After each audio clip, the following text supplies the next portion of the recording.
Before we begin, I would like to acknowledge with respect the Lekwungen peoples on whose traditional territory the university stands, and the Songhees, Esquimalt, and Wasanich peoples whose historic relationships with the land continue to this day. So my name is Neilesh Bose, and I'm the convener of this series, the host of this program, and teach history at the University of Victoria, where I'm sitting right now with students of mine here in British Columbia in Canada. And my research features parts of modern South Asian history, the histories of migrations, and global history. So in keeping with recent traditions, our speaker here will speak for the first part of the program for a period of about 30 minutes, 30 to 35 minutes, followed by an open Q&A moderated by myself. And we aim to end between 3:15 to 3:20 p.m. Pacific time. When we open for the Q&A, I'll ask everybody with questions to please use the digital hand raise function, those of you who are logged in. And I'll call on everybody who has questions in order. Just so everybody knows, as we have been reminded, the program is being recorded, so I ask everyone to keep their audio off throughout the presentation. So onward to the main event. It is a great pleasure to introduce our speaker, leading scholar in South Asian history, as well as friend and colleague, Dr. Kim Wagner, professor of global and imperial history at Queen Mary of the University of London. Dr. Wagner is the author of 5 books on numerous topics in this field, ranging from the 1857-58 mutiny rebellions, including books like The Skull of Alim Beg, The Life and Death of a Rebel in 1857, and The Great Fear of 1857, Rumors, Conspiracies, and the Making of the Indian Uprising. And the book upon which today's talk is based, his most recent book, is Amritsar 1919, An Empire of Fear and the Making of a Massacre, in addition to numerous articles and edited and co-edited contributions to our field. His talk today is titled The Amritsar Massacre in Historical Context. We'll begin with Dr. Wagner and turn to the Q&A at approximately 3 o'clock Pacific time. And again, we endeavor to finish the session by about 3:15 to 3:20 Pacific time. And I now turn the Zoom room over to Dr. Wagner. Thank you, Neilesh, and thanks to everybody else. Let's see if this is going to work. Hopefully you should see my screen now. Hi, everybody. I'm going to sort of reiterate the basic events surrounding the Jallianwala Bagh massacre, as I'm going to presume a little bit of prior knowledge. And I thought today I would talk a bit about basically our historical understanding of the event and the various ways in which people both then and now have tried to make sense of it. So it's less of a narrative and more of a, I don't know, historical scholarly commentary, as it were. One of the striking things I realized as I was working on the Amritsar Massacre is that there is no photographic evidence, which, if you think about the events of the 20th century, historical events, so much of our, and 19th century as well, so much of our understanding and basic, even analytical conceptualization of historical events is intrinsically tied to the visual evidence that we have. It's inconceivable to think of, say, Auschwitz without thinking of the watchtowers and the railway tracks. There is a very important visual iconography that links itself to historical events, and none less so than particular violent events. And yet we don't have that for Amritsar. And what we have instead is popular culture. And in this instance, it's, if my PowerPoint works, it doesn't. Give me a second. And I will try and see if I can make it work. it'd be great if I'm talking about images. Okay, let's try here. Okay. Sorry about that. Let's try again. This one.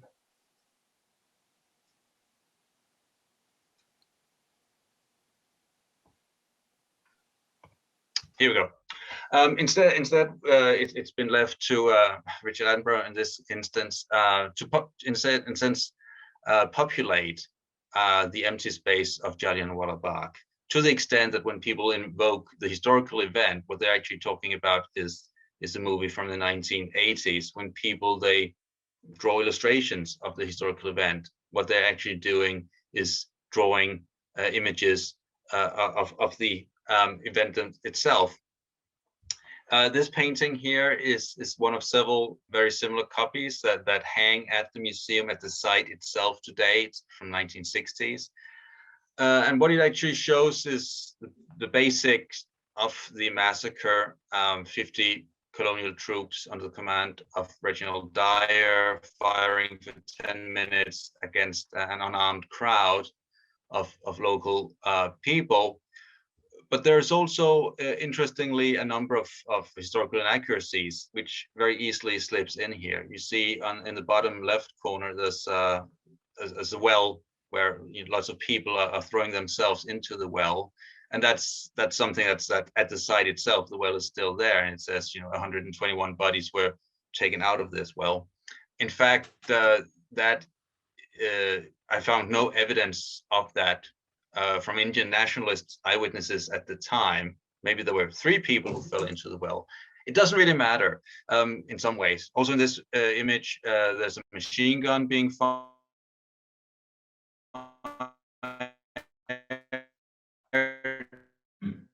There were no machine guns at the site of the map. Historical specificity, and it's left to fictional and people don't know the history, but they know the movies or whatever. Here, General Dyer himself is important and is, of course, played by Edward Fox, who is more than Dyer himself ever was. This is a sort of broom with the depiction of the massacre itself. The actual way it is structured is that it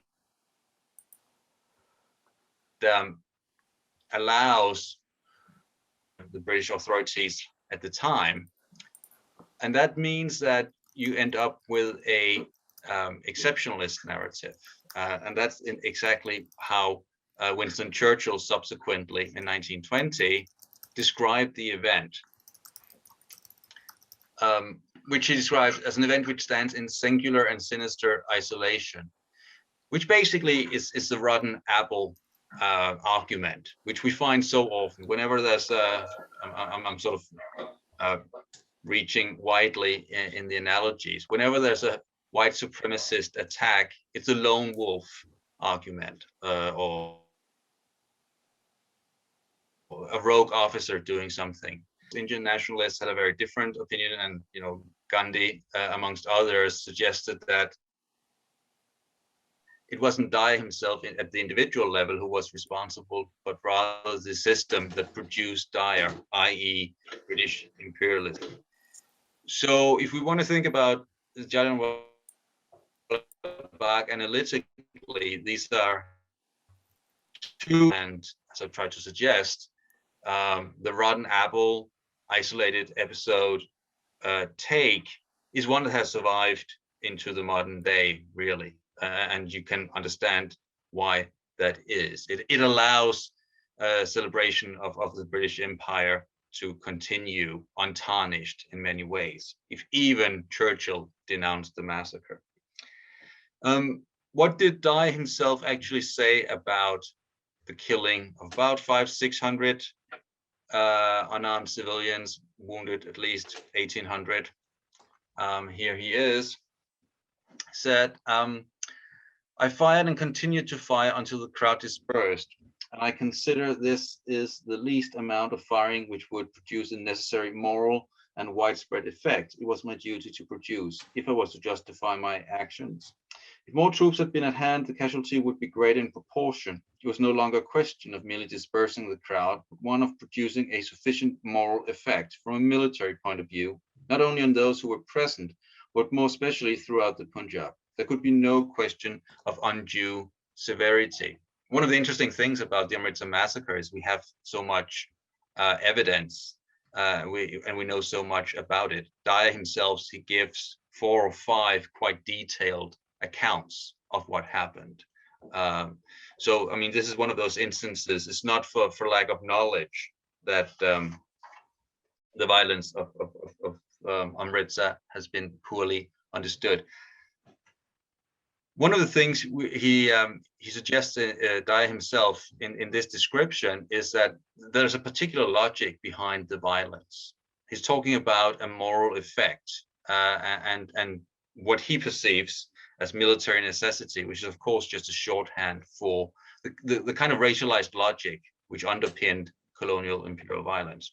Now, if we were to believe Winston Churchill and those who are still invested in an exceptionalist narrative of the British Empire as a good and a force for good in the world, this would be a unique viewpoint. And of course, it's not. If we actually look at Dyer's fellow officers at the time, in some ways, he's not even the worst, perhaps in his actions, but certainly not in his views, in his racialized views. So a week before the massacre in Amritsar, there's actually riots and firing in Delhi. And the British officer who commanded troops there, he justified his actions like this. Composed as the crowd was of the scum of Delhi city, I'm of firm opinion that if they had got a bit more firing given them, it would have done them a world of good, and their attitude would be much more amenable and respectful, as force is the only thing that an Asiatic has any respect for. And this is as close to sort of a key tenet of colonial counterinsurgency we come, that natives are by definition irrational since they're opposing colonial rule, and the only language they understand is that of brute force. So, I mean, there's not even a suggestion that things went out of hand or that the violence was sort of a last resort, but rather there's a very clear and specific logic and therefore also justification behind it from a military perspective. The general adjutant of the British forces in India, he said something similar during the inquiries, because the British also used the Royal Air Force to bomb and machine gun rioters, not in Amritsar, but in surrounding villages in the countryside of Punjab. And this is what he said. It may, of course, be argued that a bomb cannot be dropped nor machine gun fired from an airplane with any great degree of accuracy. This may be true, but when the mark aimed at is an unlawful assembly, it's not very material whether those in front or behind are made to suffer. And again, we can discern here a very distinct logic, which is very clearly about indiscriminate violence, but also collective punishment. It doesn't really matter who gets killed, who gets shot, because the main purpose is the moral effect that General Dyer was talking about.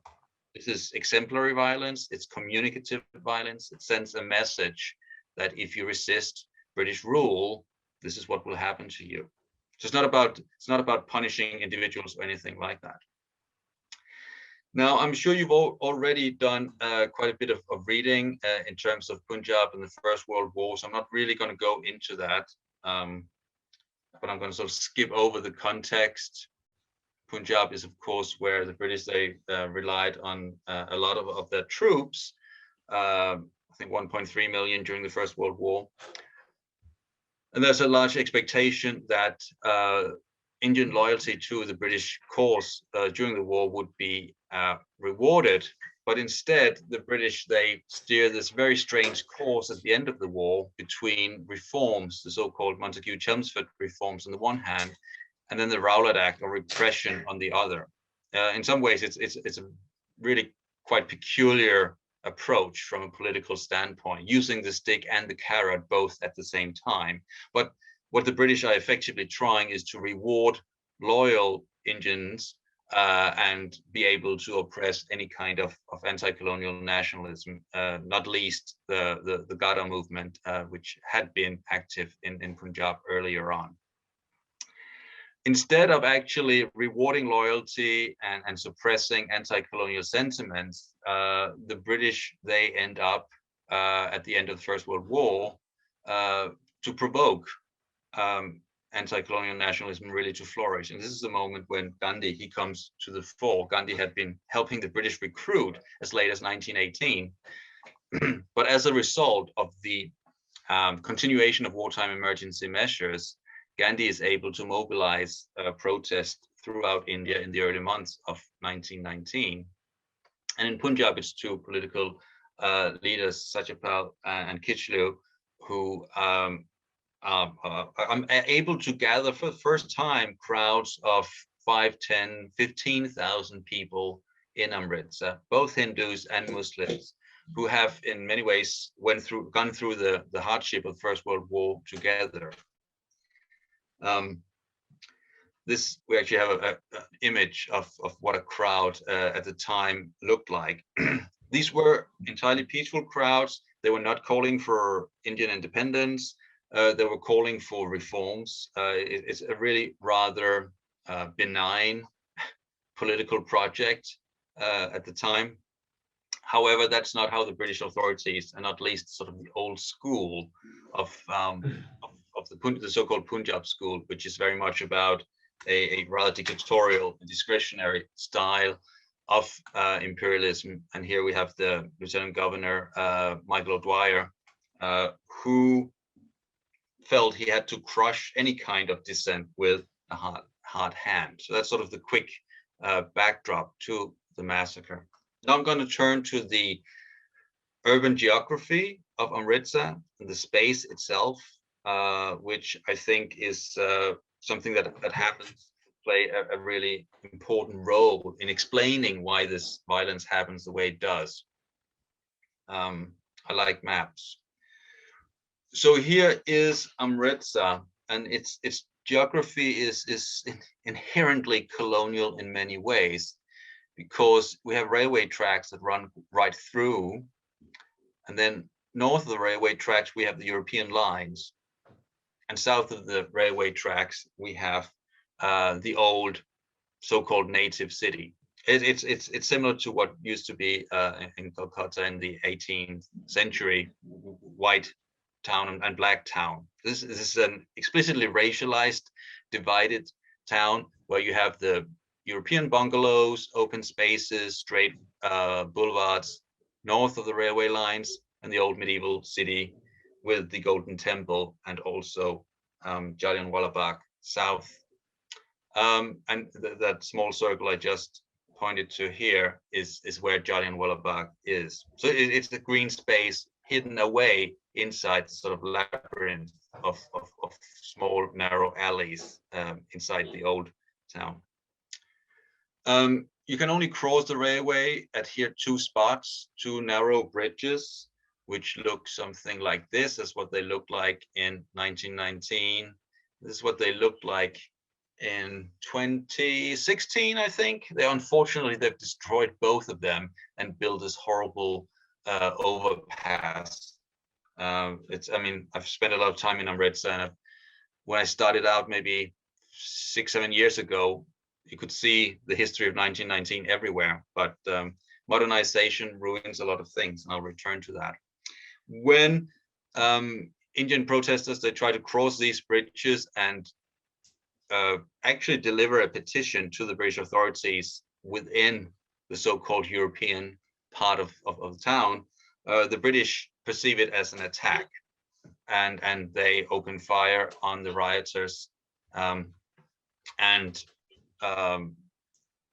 about 20-30 rioters are killed, and 5 Europeans are during this unrest are also killed under really quite horrific circumstances.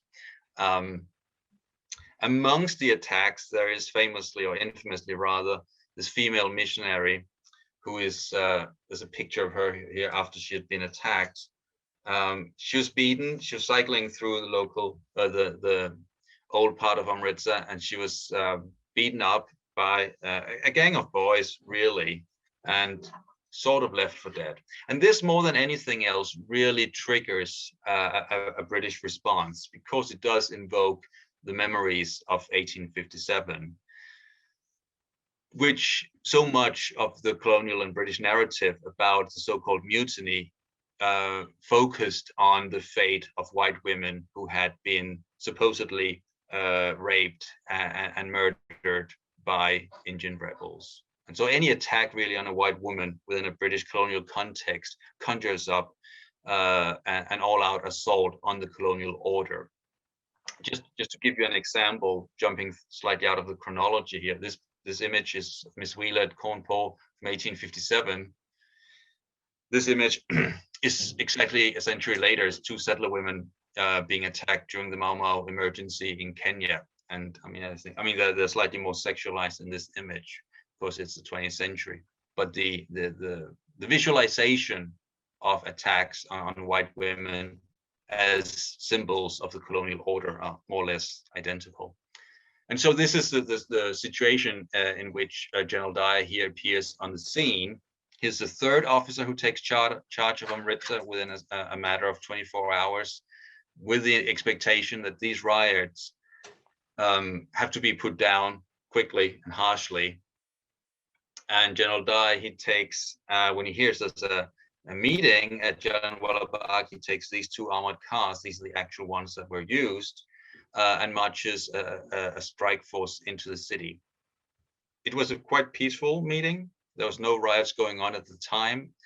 But when you look at what Dyer himself, he says, he's clearly planning as if this was a military operation, and that he believes he's entering enemy territory, and that he is going to be ambushed by rebels.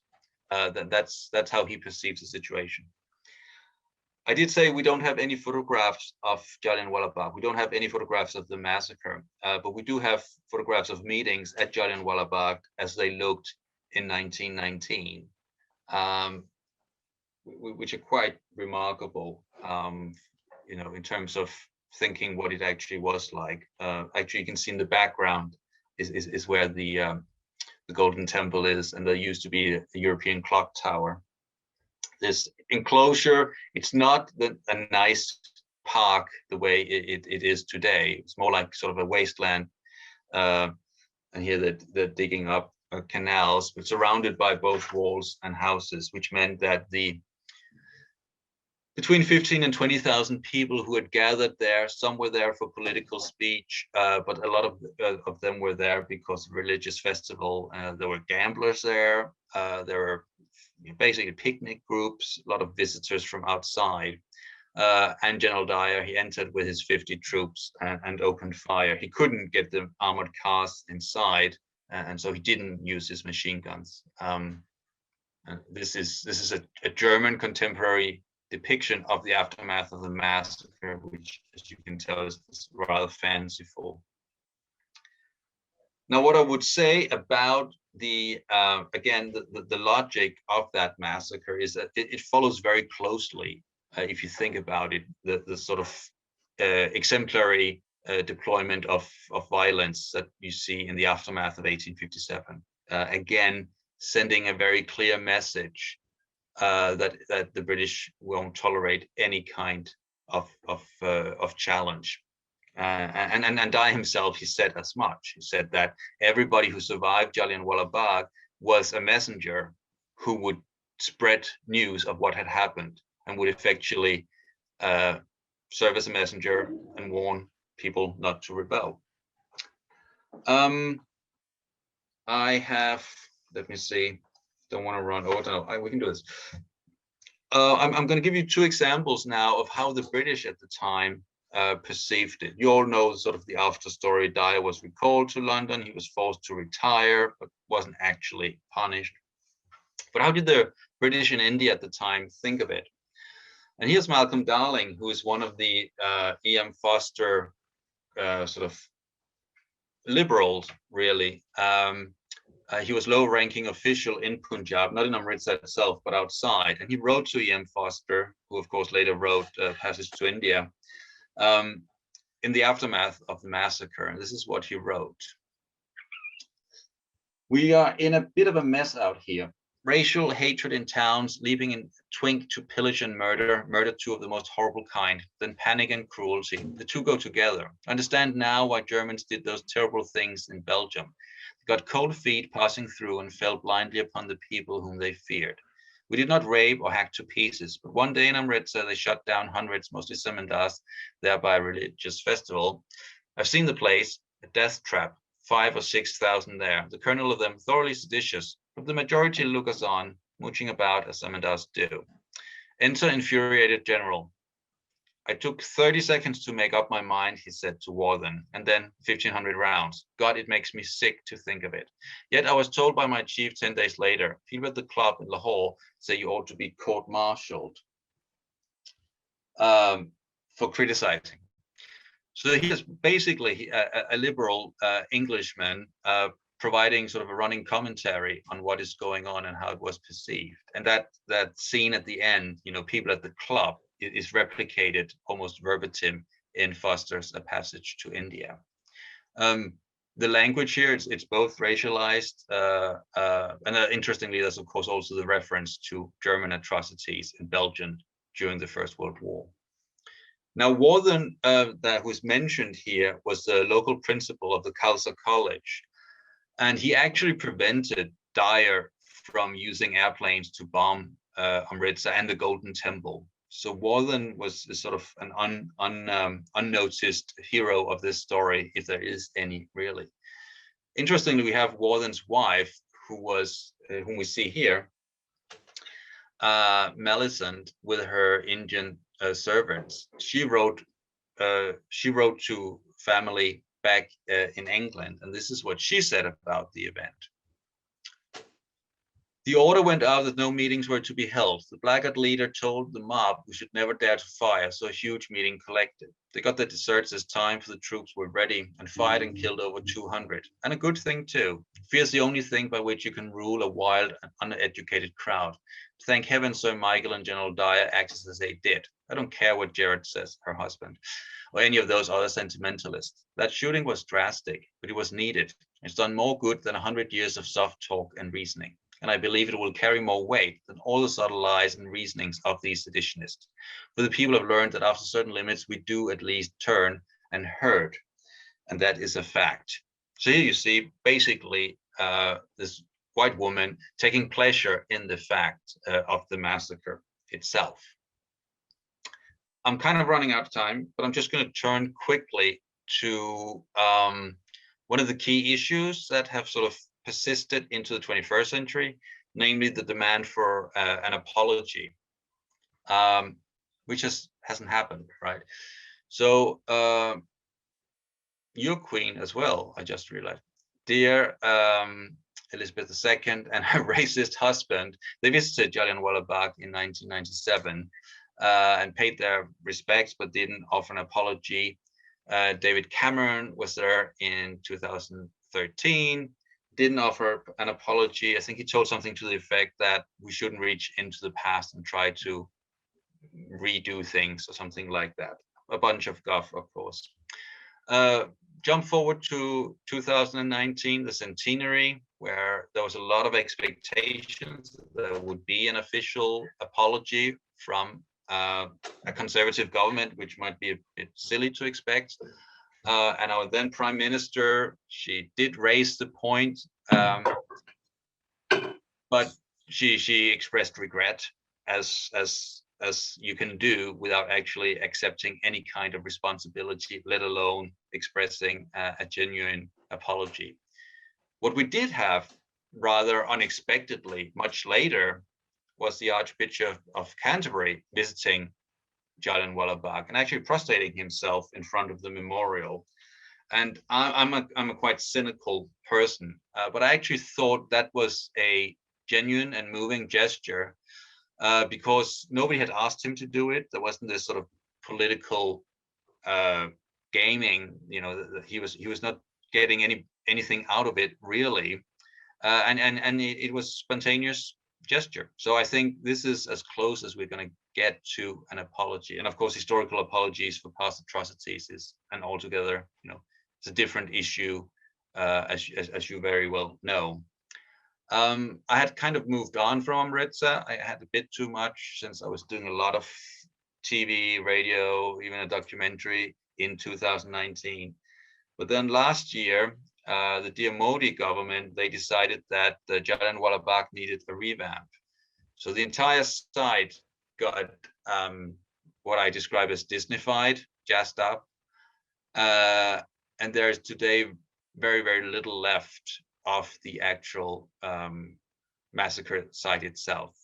The original memorial that we all sort of know was established by Congress originally back in 1920. Jallianwala Bagh is the first, I would say, first Indian nationalist memorial, but the structures that we know were built or were set up by a Congress government in the 1960s. And I think it's quite obvious that Modi, BJP, wanted to revamp Jallianwala Bagh so that is now their names that is associated with this site. But what they did was, as you can see, turning it into this quite horrific thing. Anyway, I've been rambling quite a bit, and there's a lot of different things to talk about, and I'm happy to answer any questions. So I'll stop sharing the screen now, but thank you.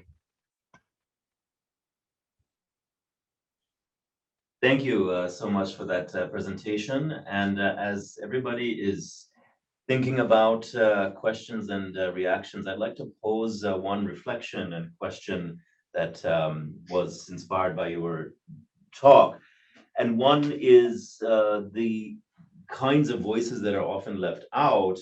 As you mentioned, we don't have visual evidence from the actual time, but we have a whole surrounding apparatus of images and different approaches to it. And as you have laid out, there was a mutiny motif at play amongst the British Empire.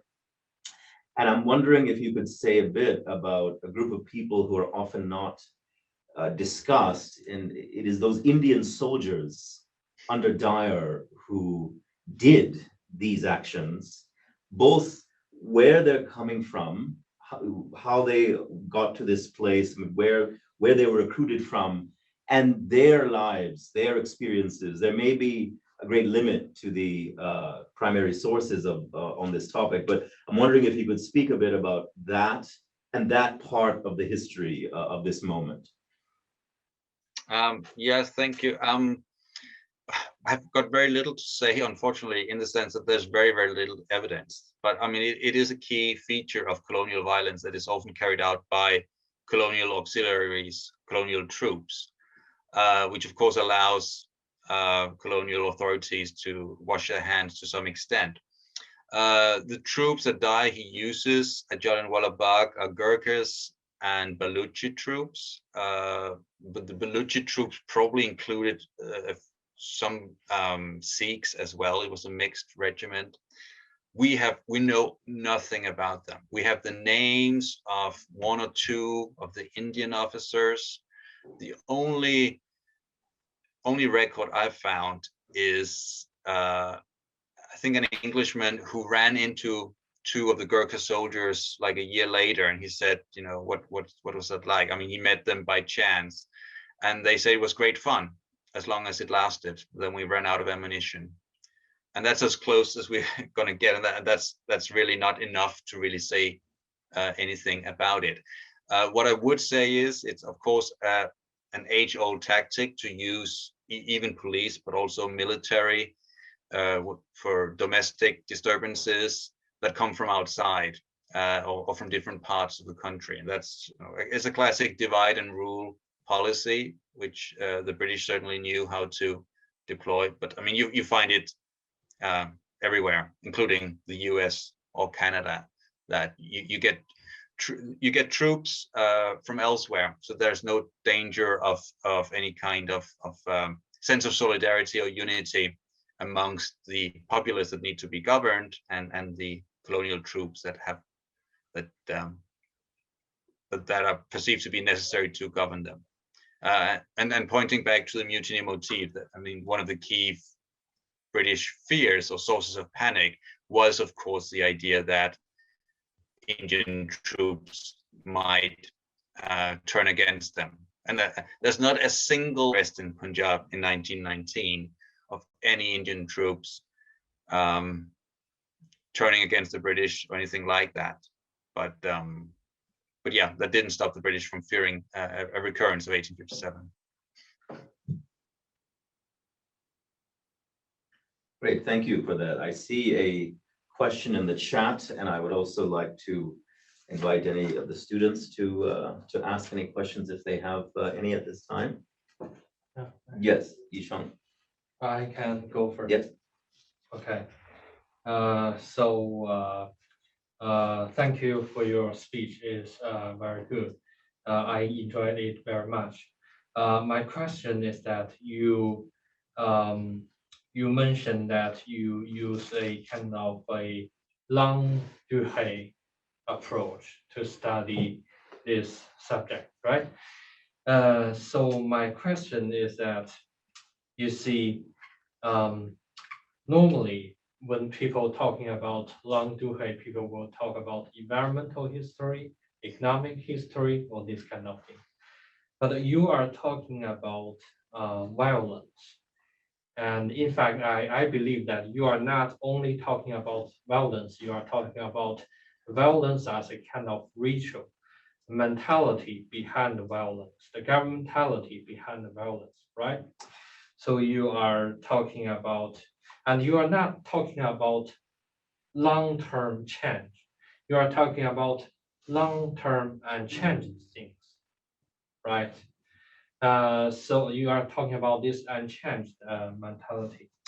So my question would be, it could be a little bit offensive. I'm sorry for that. My question is that, could 3 cases be enough to justify a long durée argument, an argument of long period? Could it be? Because normally you see, if people are making argument about long period thing, they will use many data, they will use many examples to prove it, right? That's the first thing. The second thing is that you mainly talk about great phenomenal violence, very important historical massacres. But you did mention some minor violence like daily abuse, but you did not engage in detailed discussion of it. Your focus were still on the major massacres, right? On these historical events. So I'm wondering that, even if we single out those 3 historical events and we see the continuity, but if we have a closer look at those minor events, those minor violence, would we see something change, or we still see the mentality or the concept behind the violence was unchanged? I'm sorry, maybe too long a question. No, it's a very, very good question. I mean, so one of the things that sort of shaped my writing is that I'm writing against the assumption that the Amritsar Massacre was a one-off, right? So you'll find, neoconservatives like Neil Ferguson, but also sort of pro-empire, they're really historians, but people who are still deeply invested in the empire will say, oh yeah, the Amritsar Massacre happened, but Dyer was sanctioned, and this is not how the British Empire was run. And so what I've tried to show is that, yes, I do focus on the big events, but what I try to do, and that's where the longue durée comes in, I try to situate it within a colonial mentality, which I would argue continues you know, for a very long time, and which people at the time were even aware of and talked about. There's a great book written in 1922, I think, called The Other Side of the Medal, by E.P. Thompson's father, I think, which draws those connections. So even at the time, people knew it. I've written a lot of other stuff. I have an article which is sort of the part one, in which Calculate to Strike Terror is part two. So part one is called Treading Upon Fires. It's also in past and present. That's sort of a companion piece if you want. So I mean, maybe you know, if you want to take a literal definition of longue durée, it's problematic, since what I'm really talking about is a colonial mentality. But you find it in a lot of other examples and instances, and I haven't got all of the examples. It's I mean, the kind of stuff I'm working on right now is to show a much broader trans-imperial logic behind this. So I've actually kind of moved away from the mutiny itself as being just one expression of a particular logic. And I think if you want to sort of think about where you see it as well, is in the settler violence. The idea of being Michael Vann, whom I cite in Calculate to Strike Terror, he's got a really nice concept, which is, you know, the dichotomy between white power and the sense of white vulnerability, which is central to settler colonialism. The idea of being isolated and a kind of siege mentality, but then also the rule of colonial difference, which requires different types of violence to be used, and which are, because of the civilizational ideology that underpins imperialism, are always justified. So yes, but I mean, perhaps you could, if there were a lot of instances where, you know, that sort of didn't work with the cases I look at closely, perhaps my argument would be weak, but I don't think there is. But yeah, no, I mean, you're not the first one to raise those questions. So. Okay, thank you very much. So I would like to now, and we still have a few minutes, so if there are others who have thoughts or questions, I would invite those to think about them. But I would like to bring in a question on the chat and maybe link it to another reflection that might orient one part of this discussion, which is about the contemporary interpretations and contemporary life of this history. And the question from Sudhir Jain was, other than showcasing the hypocrisy and brutality of the British, which is by now a well-established and maybe accepted fact of its colonial past, what other purpose does the recounting of such a massacre serve? What can that recounting serve today? One thing I would like to mention is that I noticed an image that you shared at the end, which was not from India, but I believe from East Africa. And part of the ways that this story lives might be in tracing how colonial logics of violence live throughout our present. And I don't know if that is a part of how you see this topic's life, how it has been interpreted in the present day. So I would invite you to speak about those issues at this time. Yeah, happily. I mean, I wish that the violence of the British Empire was today accepted as fact. It's not. I mean, if you, I waste a lot of time arguing with people on Twitter. There's a very, very strong effort in the UK to essentially whitewash the history of the empire. The Roads Must Fall movement is just one example of that. But even just writing about the Amritsar Massacre means people, they perceive me as some kind of woke.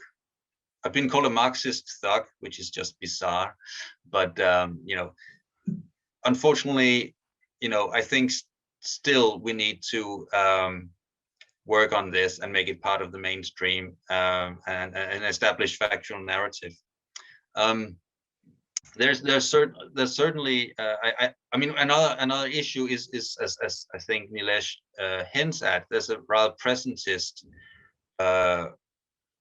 aspect here, which is nothing that happens during the wars of decolonization, sort of post 1945 counterinsurgencies. Nothing that happens during the war on terror hasn't already happened in the 19th century or early 20th century in terms of colonial mentality. And now I'm really pushing the longue durée aspect.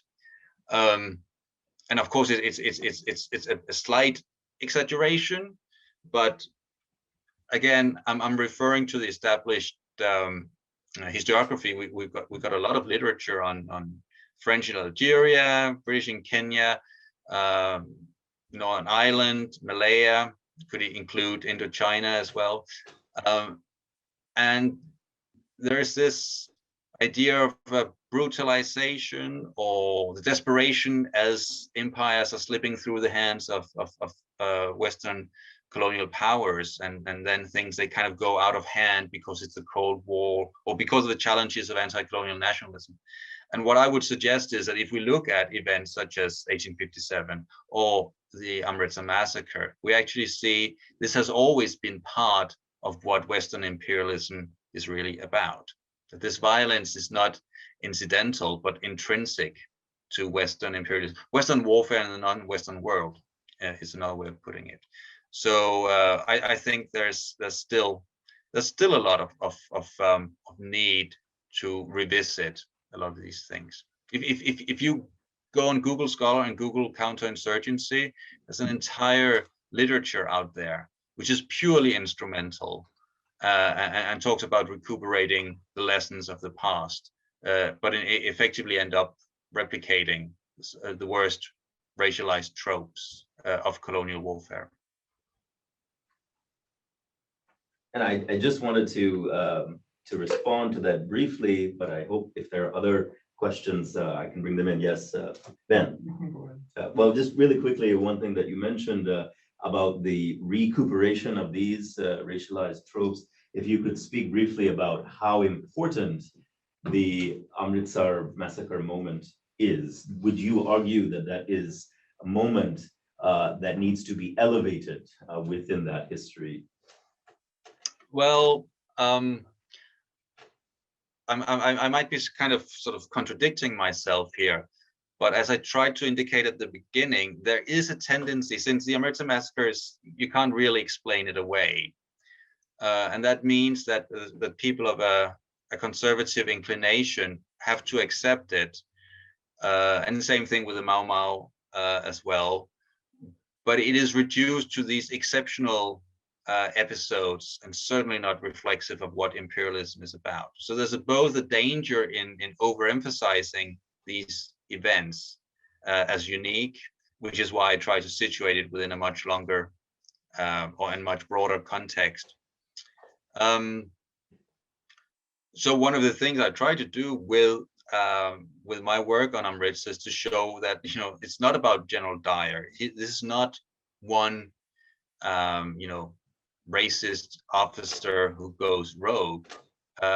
What he was doing, he had the full support of all his fellow officers who would have done similar things. It's how we balance our analysis in terms of the individual, you know, focusing on the individual and focusing on the system or structures, which is why the Gandhi quote is so brilliant in many ways, because what Gandhi is saying, you know, is it's not about General Dyer, it's about the system that produced Dyer. And I still think we have some historical work to do to unpack what that system was and how it operated. Right, thank you. Ben. You mentioned the British, rather paltry British response to the Amritsar Massacre. Did the colonial secretary face any scrutiny for this in Parliament at the time? None at all. It was in many ways Dyer was thrown under the bus. even by people who were largely supportive of him. But there was this is a pretty well-known story that the Morning Post, which was an ultra-conservative newspaper at the time, they organized a public subscription, and there's widespread support for Dyer. The Morning Post, they I think it's a year later, they published the Protocols of the Elders of Zion in a British newspaper in 1920-21. I mean, that's the level of politics we're talking about here. So no, I mean, Dyer was the only person who was singled out for any kind of, I mean, it wasn't even punishment. He wasn't cashiered. He was forced on sick leave, which meant that he lost some of his pension. But then he received a lot of money from the British public. But there were nobody else who were, came to pay for this in any way. And since we just have a few minutes left, I wonder if you had any words to say about Udham Singh. There was just a movie that came out, and they were desperate for me to promote it. I know Udham Singh means a lot to a lot of Indians and a lot of Punjabis. In some ways, I've always thought I have issues with sort of a nationalist narrative, which is about glorifying heroes, even if you might somewhat sympathize with their causes. One of the things I can say is that Udham Singh was not at Jallianwala Bagh, and he never actually claimed it himself. So that's one of the sort of interesting things. And again, it's where a historical event kind of transcends its own specificity, and only sort of the bumper sticker version of it is remembered. And so in many ways, it's interesting. The mythology surrounding Udham Singh is interesting if you want to understand Indian nationalism and Punjabi patriotism. So there's two statues of Udham Singh, one outside the main gate into Amritsar, and then another statue set up at Jallianwala Bagh itself. And inside the museum, there's two more portraits of Udham Singh. But he was never at Jallianwala Bagh, and he never claimed that himself. He did assassinate Michael O'Dwyer, but that's sort of,